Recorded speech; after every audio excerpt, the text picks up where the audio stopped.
What's up everyone, it's Q from Retro Q Gaming, and Microsoft have just finished their press conference for E3 2015. So we'll get right into it anyway. First off, before we do start, Microsoft had a pretty fucking strong conference, that's all I can say. And given what we do know about what is and isn't coming in the Sony conference, Sony are going to have a pretty fucking tough time beating this, and to be honest, from an objective point of view, I don't think Sony can beat it. I think Microsoft have successfully won this E3. Then again, we'll see what Nintendo has to offer as well. You can't really look at just other publishers, really just the big three in the sense of winning E3. So first off, Microsoft opened with Halo 5 Guardians, as you'd expect. They brought out Bonnie Ross, who went on stage, started talking big about Halo 5 as you'd expect. So it's built from the ground up on Xbox One on a next generation engine, because the game is now coming to Xbox 360, so it's just coming to Xbox One, and because of that, it reflects it reflects in the visuals and the graphics and the effects. It's all pretty funky in the scale of everything. So to start showing it off anyway, one of the first things you notice straight away is boom, Nathan Fillion is back. He is still Buck, and yes, he is now Spartan Buck, which is pretty fucking badass. You've also got Spartan Vale, played by the gorgeous and talented Laura Bailey. In the unlikely event you ever hear this, Laura, I love you, but I'm just saying. So they continue on through a nice big, what I can only assume is a city of some sort. It looks like it looks like a flying Covenant city. So it's a huge open city, big open areas. It's got a massive scale of, let's say, a background and just everything you do in general, and all the places that you're actually in. It's got big explosions, big set pieces, and a big black guy playing Locke, which is the guy who plays Locke from Halo Nightfall. So yeah, that makes perfect sense. Obviously, it's got much better graphics, much better effects, and much better engine, all to do with the fact of being developed from the ground up as an Xbox One game. They had also noticed they had some kind of suit powers or special move kind of things. So they looked like maybe they were going back to the Halo Reach style, or possibly Halo 4 with, they didn't specifically use them in this, but you had stuff like armor lock and Promethean vision, all that kind of shit. But in this one, they mostly showed them they'd like jump up in the air. It showed it from someone else doing it at one point, and they jumped up in the air, charged up an attack, and smashed down on the ground. And then it followed the player character doing the exact same thing a little bit further later. So he jumps up in the air, starts charging it up. There's an area of effect circle that you line up on the ground of where you want to land and hit. Boom, that's it. And it does. So that's obviously some sort of basic version. I'm sure it's either customizable or you can change them. We'll see how it goes anyway. Halo 5 is out the end of this year. We'll find there's bound to be plenty of information between now and then. So other than that, it's 4-player co-op by the looks of it. They had 4 people on stage playing all of, well, what seemed like all of Blue Team and Spartan Locke, because just the way they showed it off and the fact that there was the 4 characters there. And when they showed off a little bit of the multiplayer side as well. It looks really, really fast paced, which is always really good in a Halo game, because the Halo games are generally known for their online. You can mix it up. There's up to 24 in-game players, as well as AI players as well. I'm not sure if the AI players will be used to pad out the levels and the worlds, even with 24 players, think of Titanfall style, or just if they're to make up the difference if you start a game with less than 24 players. So that's the main gist of Halo. It does look good. I'm still really worried because of 343 Industries. They've done, the positives they've done do not outweigh the negatives they've done, and I'm still wary of it because of that. I still haven't cancelled my pre-order of the collector's edition. I know I don't usually pre-order games, and I preach not to pre-order them. This has like one specific reason why, so that's different. Next up, they showed what first looked like an indie game, but if you're familiar with the works of Kenji Inafune, which everyone should be, it's a new game from him, from his mind, and the people who created, I believe I didn't take a note on this little specific part, but I believe it was the people who made the Metroid Prime games. So it's called Recore. Now it looks like it's set in some sort of Mad Max-esque post-apocalyptic world. You were what looked like a vault hunter from Borderlands, and you had a little robot dog companion. So eventually the robot dog companion has some sort of, it has like a mind core or something that can be transferred into other devices to change it from, for example, at first it's a dog, then they put it in a robot, and we'll see how it goes. They didn't show any gameplay or anything. It was all a beautifully rendered CG footage trailer. And Microsoft have announced that it's going to be out in spring 2016, and it's the start of a partnership for a new first-party franchise, which will be Recore. So they're the first two out of the way. Now here's where Microsoft really fucking nailed it. Microsoft basically exploded at this point. If you were watching the stream like I did, you heard the claps, you heard the cheers, the applause. The room basically lit up. It was fucking crazy. So Phil Spencer, Jesus himself, Phil Spencer for president 2016. I'm not even American and I'm saying that. Phil Spencer announced that the Xbox One is getting Xbox 360 native backwards compatibility.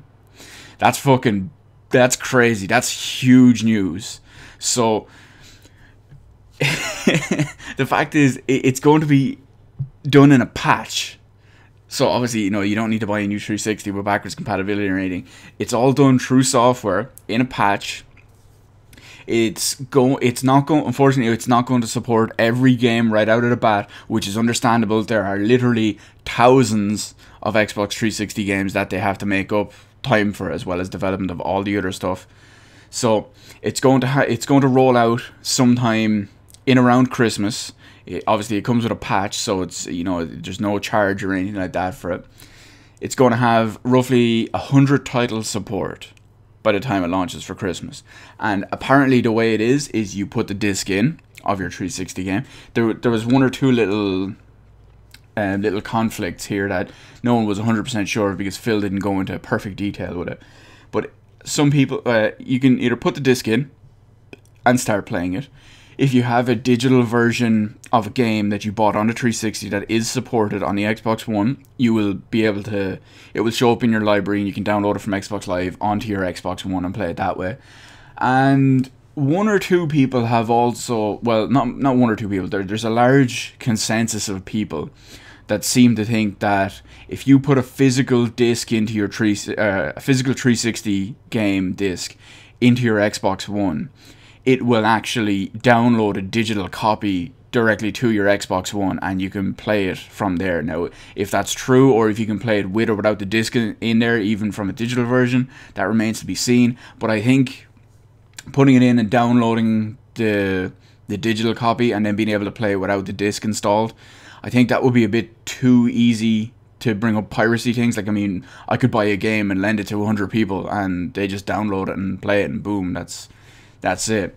So we'll see how that goes anyway. But the beauty of all the Xbox 360 support, be it physical or digital, is they will all use and all have access to the brand new, or sorry, not brand new, the features of the Xbox One. Stuff like they have access to screenshots, the voice commands, game DVR. It's all there. And this backwards compatibility feature, obviously it's going to come out to everyone by roughly by Christmas. If you are an Xbox Live preview member, which gets to preview all the patches and updates before they actually go live, you can test this out today. So that's pretty funky. Microsoft also had a little dig in at Sony in the whole backwards compatibility issue. Phil said that they're not going to charge anyone to play the games you already own.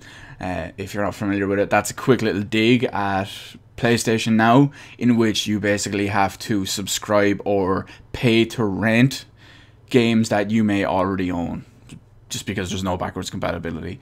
So that's the backwards compatibility side out of it. I'm still excited. It's been like, it's 8 o'clock now. The thing has been over for an hour and I'm still fairly fucking psyched up about it. It's just, I'm amped.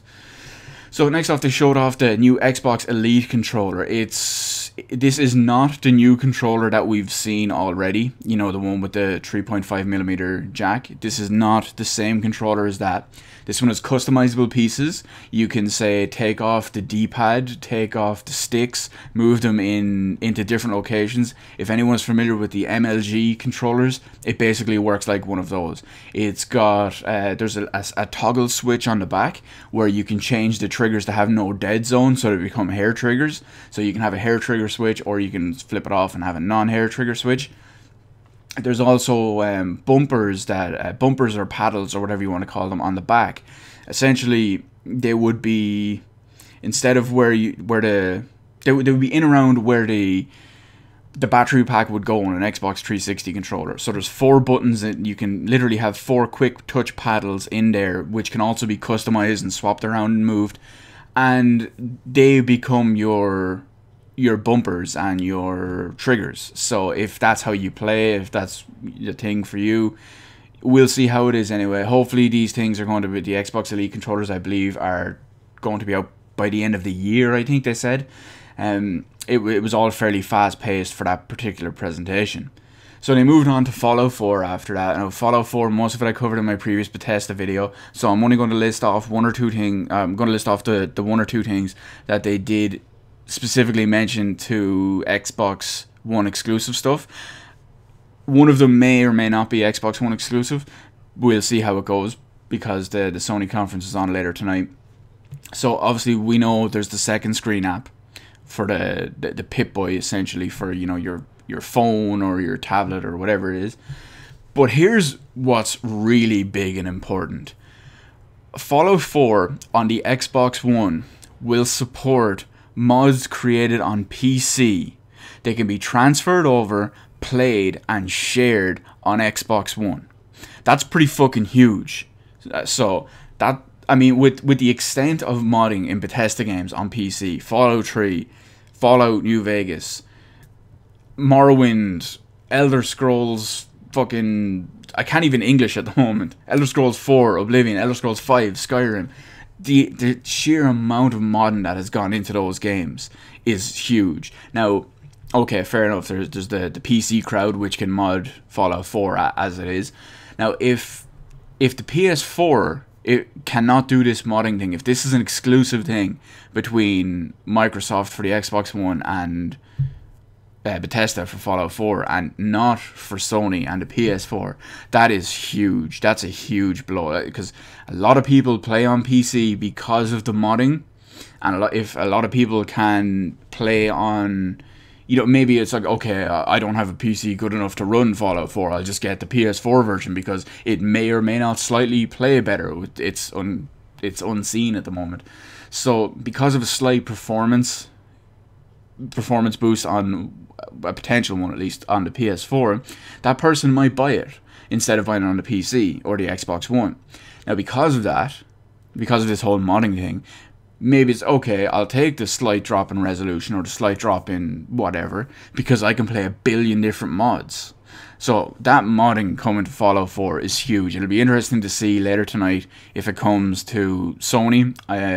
I don't think it will, simply because Microsoft have the whole Xbox and Windows thing. We'll see how that goes. So that's it for the Xbox-ish exclusive stuff for Fallout 4. Even though I do know the second screen app obviously works with the PC version and the PS4 version too. But I just thought it was worth mentioning that mods created on PC can be created, played, and shared onto the Xbox One. Depending or not if it works for the PS4, we'll see tonight. So after that we had EA on stage for some of the stuff that they had particular with just Microsoft. In this case it was EA Access. So Peter Moore was out on stage. He talked about how the new big upcoming games from EA would all be given early access essentially to people on the Xbox One platform who subscribe to EA Access. They'll have this year's big games like Madden, to which there was a huge awkward silence too when he announced. And then he also announced that new games like the upcoming Need for Speed and all future upcoming EA titles will be put onto EA Access to give Xbox One users access to these games before anyone else. Later on in this year, actually, not even later on this year, I think it was by the end of this week, I think he said, possibly even today. Sorry, it was a while back, and I didn't take the full note on it. But they're actually adding Titanfall onto EA Access now.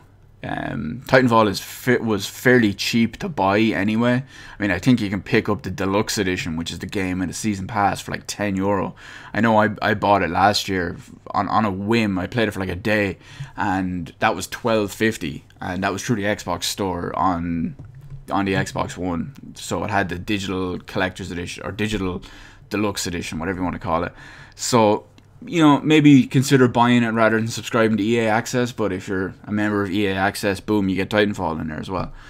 That's added to the Vault collection. So I mean, it's not a limited time only thing. And later on in the year, they're going to be adding Dragon Age Inquisition to the Vault as well. So that's pretty handy if you're a subscriber to EA Access and you don't already have the game. And let's see what's next. Oh yeah, to celebrate E3 and all the new EA Access announcement and all, EA Access Vault, which is all 12 games in the Vault at the moment, you get full access to all games. If you are an Xbox Live Gold subscriber for any time this week, you have full access to all those 12 games. So, you know, try them out if you're curious about it. We'll see how it is. They also announced Plants vs. Zombies Garden Warfare 2. It has there wasn't much information on it, and I kind of tuned out because it was Plants vs. Zombies Garden Warfare 2.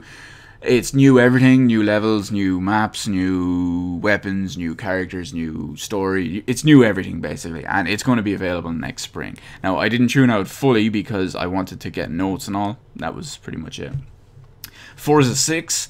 There's not really much to say about Forza 6. It's basically Forza 5, but with, you know, more tracks, more cars, more players, it's more everything. It's more of the same plus more. So there's not really too much on Forza, unfortunately. I won't say I tuned out during Forza because I was actually eating at the time and looking down and looking up at the stream and trying to type at the same time. I missed some of the Forza stuff. They also revealed Dark Souls 3. It's not an Xbox exclusive, so it was just shown off during the Xbox stage. There was no details on it other than they're aiming to release it early next year, but other than that, it was just a big long CG movie to show off all the different stuff. It's standard fare you'd expect from Dark Souls series game from Software. And we'll most likely see that at the end of next year. Oh, sorry, the start of next year. Ubisoft came out next, and they were talking about The Division, which I will not be buying because it's an Ubisoft game. But there wasn't too much. It was your usual trailer montage. There was big explosions. They were trying to drum up story, trying to drum up the survival aspect. But what the little bit they did say about it was that it would be a deep, meaningful action role-playing game, and it would appeal to everyone separately as on a personal level. And Ubisoft continued up after that with Rainbow Six Siege, which is going to have an Xbox One exclusive beta this December before anyone else or any other console, I should say, because the PC already has an alpha. And because of the backwards compatibility, you will be able to play Rainbow Six Vegas and Rainbow Six Vegas 2 absolutely free, because they're going to come with Rainbow Six Siege. So even if you don't have those games already, you can play that once you buy Rainbow Six Siege, because the backwards compatibility will take care of it anyway. It's out at the end of the year. Because of the date system, it's out in either October or November, because Americans do dates differently, so I'm not sure how they were handling it, but it'll be out either October or November. The next up was a kind of a weird game now. This originally I thought it looked like some sort of Team Fortress style ripoff, but this game, it's not actually a Team Fortress style ripoff. It does have a funky art style, kind of in the same vein as Team Fortress. There's a couple of other games that have been shown off at E3 that use the same kind of sort of art style, but this game is called Gigantic. And it's going to be a Windows 10 and Xbox One exclusive. There's multiple different Guardians. Guardians are the playable characters. And there's going to be multiple different ones of those, presumably all with different classes, different abilities, different weapons, different everything. And it's going to be free to play across both platforms. So it's going to be free to play on Xbox One and Windows 10. And if I understood the presentation right, you will be able to interact with the players on the other platform. You play it together, basically. And this game is Gigantic is going to have a beta in August of 2015 for this year. Now there's a quick indie sizzle reel. Can't English today, I'm sorry. There's a quick indie sizzle reel shown after this. The games were on screen for a couple of seconds at a time. There was no information on them at all, so I let it go, and I'm sure you can easily find that on there. Actually in specific, 3 games did stick out that I feel I should mention. The absolutely massively popular, even though I've never actually played it, Goat Simulator was on that list. So Goat Simulator will be coming to Xbox One.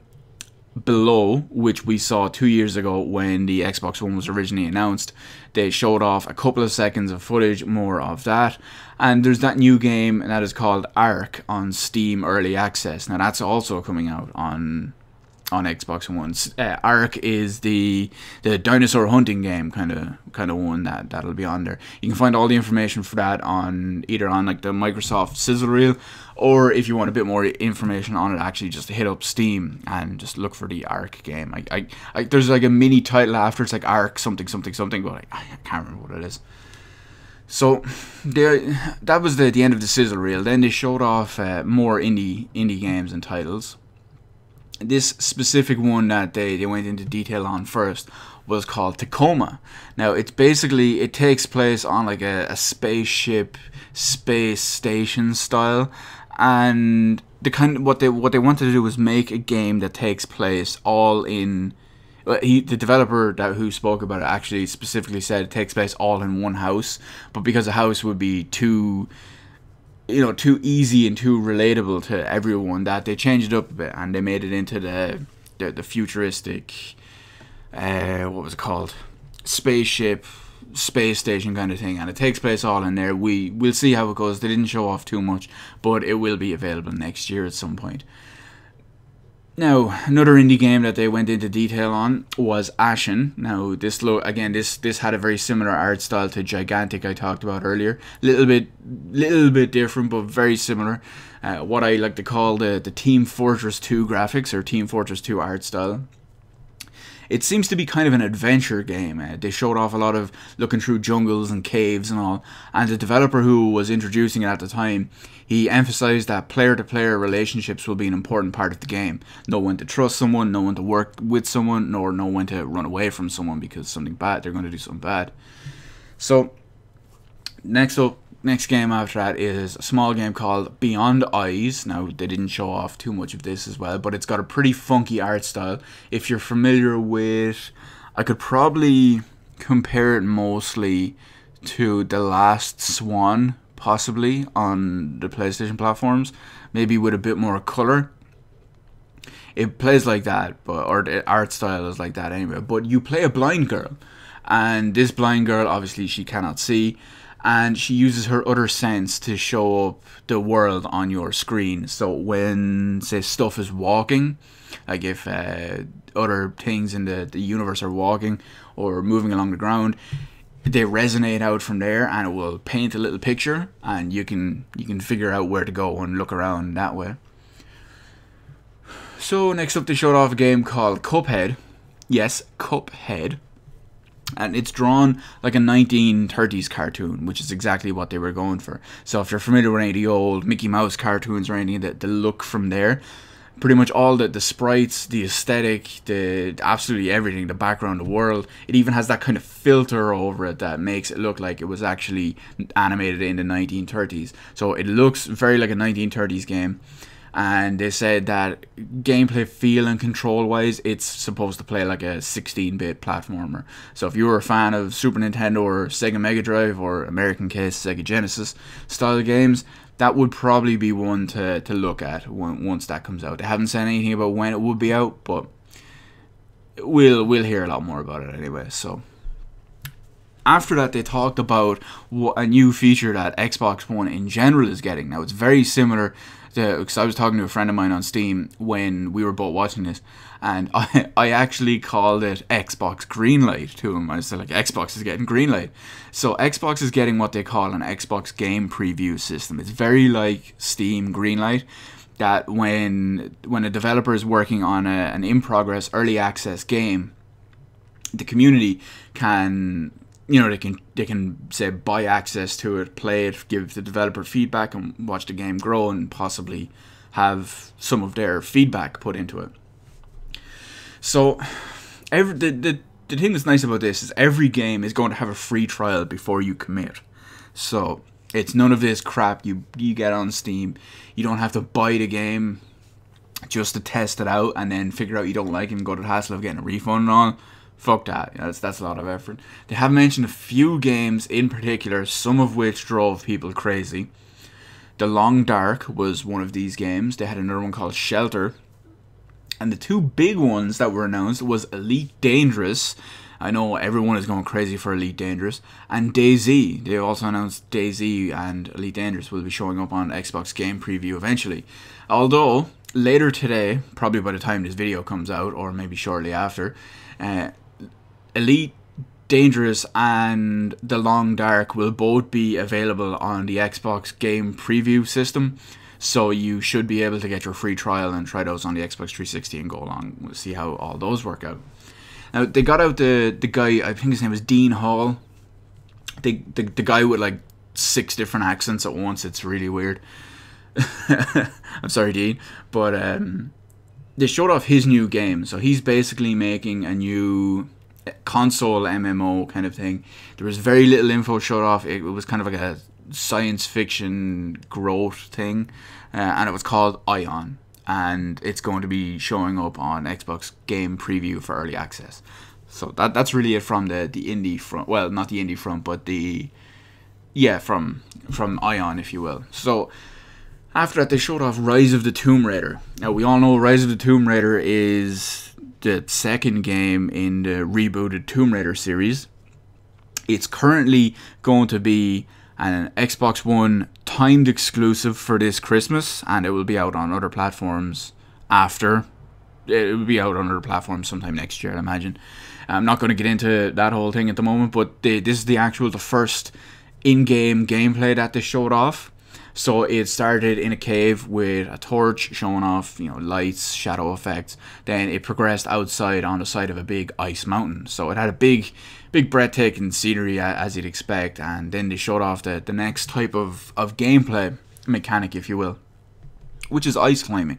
So there wasn't really much to show on the ice climbing. It literally looked like the push directions, and there's QTs every so often when stuff happens. But who knows how those are going to work anyway. It's what I call the usual Tomb Raider stuff. I can't really go too much into it because it literally was just a big set piece with one or two other small little bits.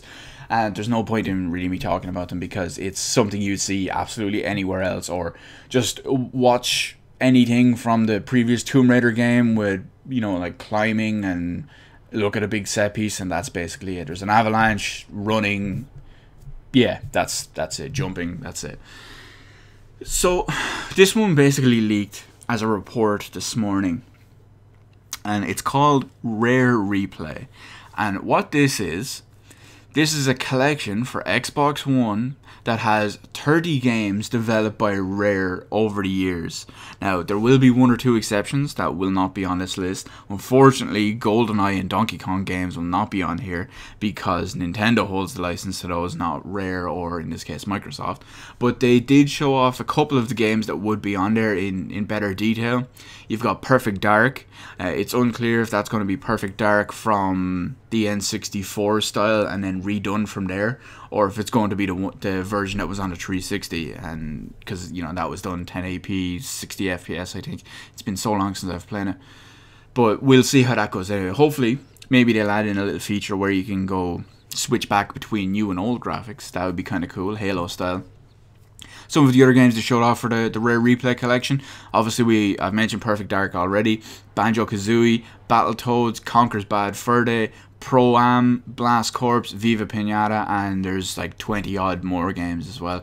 And that collection will be out August 4th, 2015, so it's not going to be too far away. Rare also have a new game coming out, a new developed project anyway. This one is going to be, everything was shown off from an in-game footage, or at least it was captured in real time, as they say. It's basically a shared world pirate gameplay style simulator. It's got really colourful and cartoony environments, very similar to what you'd expect of old Rare games in the vein of Banjo-Kazooie and things like that. So it looked pretty cool. Like, it had really nice looking water. I'll say that. It had really nice looking water, and it quickly ended with a little bit of ship to ship battles. So I mean, you had the cannons on the side blowing up everywhere. Shit was going crazy, but we'll see how that goes when we hear more about it.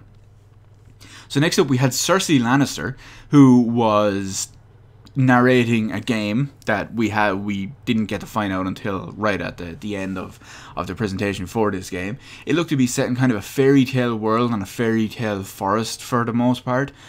It was also using a very similar cartoon style artwork, very similar to what I saw in Sea of Thieves or a couple of other games beforehand as well, from earlier in the thing. It's going to be completely free to play, as long as you have an Xbox One Live Gold subscription, which most people will have anyway, but I'm not going to get into that. But I'm just saying, if you do have an Xbox Live Gold subscription on your Xbox One, you do get free-to-play access for this game. It'll be available before this holiday season, so that will be December or beforehand. It's going to be cross-platform because it's Windows 10 and Xbox One. And obviously your saves, your character data, your items, all that will transfer across. And this game that we're talking about is Fable Legends. So that is the new Fable game. It's officially confirmed, and we'll see more about that later on in the year.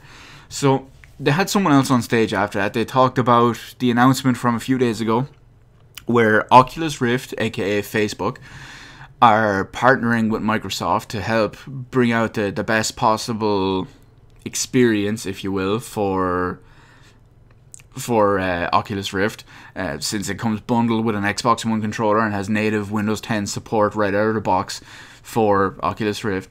And what they also did was they showed off their HoloLens. Now, as we all know, Microsoft HoloLens is basically augmented reality. It's like a Geordie LaForge sensor over your face, or glasses over your face essentially, and it projects stuff all over your wall, all over your room. It's really crazy. But what they actually showed off is fucking nuts. They had someone playing Minecraft with it on. He sat down with an Xbox One joypad in his hand, looked at the wall, and it started projecting it onto the wall, and just on a flat screen like you were playing usual.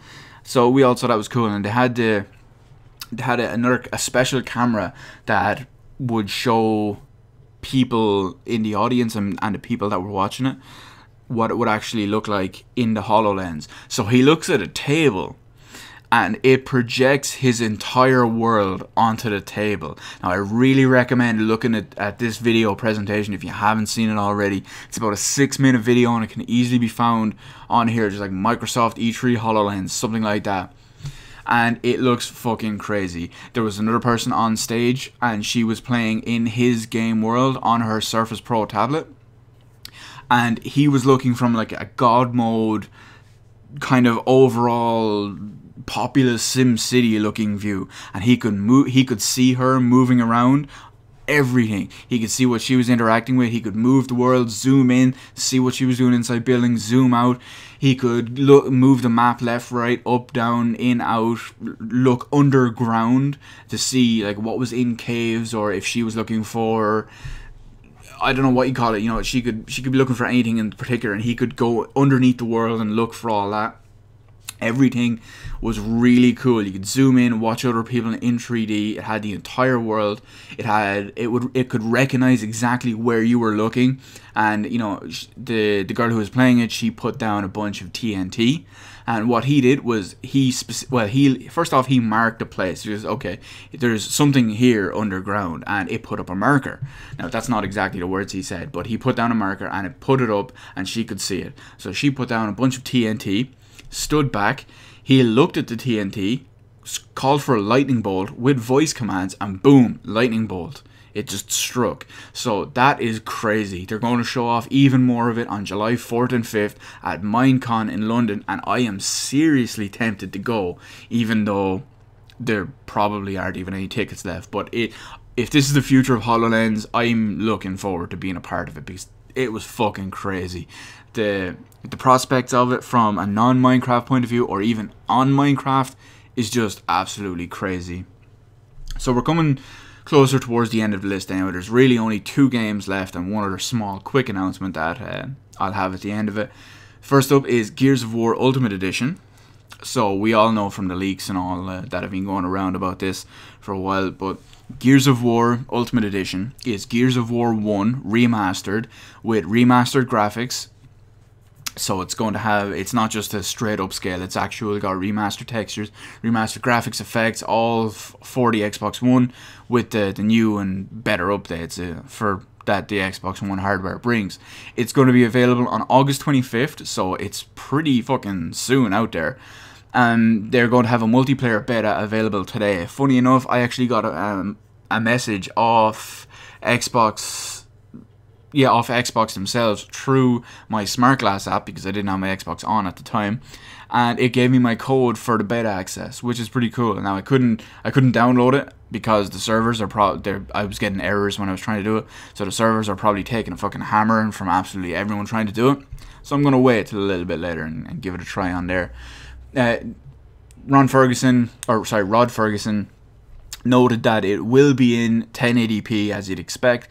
One thing I'm a little bit wary about, he did say, you know, he went over all the stuff that I was talking about, and then he said 1080p, and then a couple of sentences later he said it will be 60 FPS in multiplayer. So that makes me wonder, is it going to be 60 FPS in single player as well, or is it only going to be 60 FPS in multiplayer? We'll see. There's we've got, what, 2 months, June, July, yeah, there's basically a little over 2 months before the game actually comes out. It's basically the PC version of the game, so it's going to have that entire extra chapter in there as well, which was pretty good. So it'll be nice for people who are coming from the previous gen console version of this to actually experience that for the first time. And, of course, after the Gears of War Ultimate thing, yes, they announced Gears 4. Now, what I thought was interesting is this wasn't called Gears of War 4. This was actually straight up, all the logos and everything actually said Gears 4. Now, maybe it's because the war against the Locusts is over, so maybe it's just Gears 4 now instead of Gears of War 4. But as you'd expect, it's all built from the next gen engine for just the next gen or the current gen console. It's got a huge amount of physics. There's bricks and wind and trees and lightning and everything going everywhere. They had the Chainsaw Lancer being the Chainsaw Lancer, as you'd expect. Wind, fire, debris, lightning. I've already said all that. Game is very dark, very shadowy, as you'd expect from a Gears of War game.